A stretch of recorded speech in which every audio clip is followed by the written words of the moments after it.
Benda yang aku tak sangka sebenarnya ada jual dekat TikTok Shop ni. Hey, kalau dah tahu dah lama ada benda ni, memang dah lama aku beli meja snooker ni. Hai.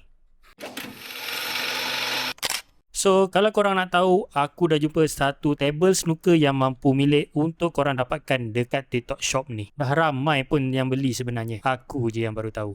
Packaging dia pun nice, dibalut cantik. Untuk pemasangan pun pada aku simple je. Korang boleh je pasang sendiri. First step, korang kena set up dia punya kaki meja. Ikat semua bahagian skru yang ada. Ada 4 skru untuk korang ikat. Dah settle kaki meja, korang pasangkan dia punya jaring setiap lubang ni macam yang aku buat dalam video ni. Peralatan seperti paku semua dah disediakan. Jangan risau. Korang just tinggal pasang je jaring pada setiap lubang yang ada. Simple je kan? Oh ya, jangan lupa pula untuk pasang tapak pada kaki meja ni. Yang ini jenis adjustable. Dan siaplah meja snooker ni. Senang je kan? Jangan risau pasal ketinggian sebab korang boleh adjust ketinggian meja snooker ni ikut kesesuaian korang tu nanti. Dan dalam setiap pembelian ni, korang akan dapat set lengkap ni seperti yang aku tunjukkan dekat video ni. Kira bila korang beli terus boleh main. Tak perlu nak tambah apa-apa lagi. So, alang-alang cuti sekolah ni memang waktu sesuai untuk korang dapatkan meja snooker ni. Bolehlah ajak anak-anak bersukan dalam rumah je nanti.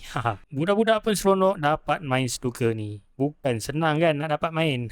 Bapak-bapak tak payah cerita lah. Inilah masa dia nak asah bakat yang lama dah terpendam. So macam mana? Menarik kan?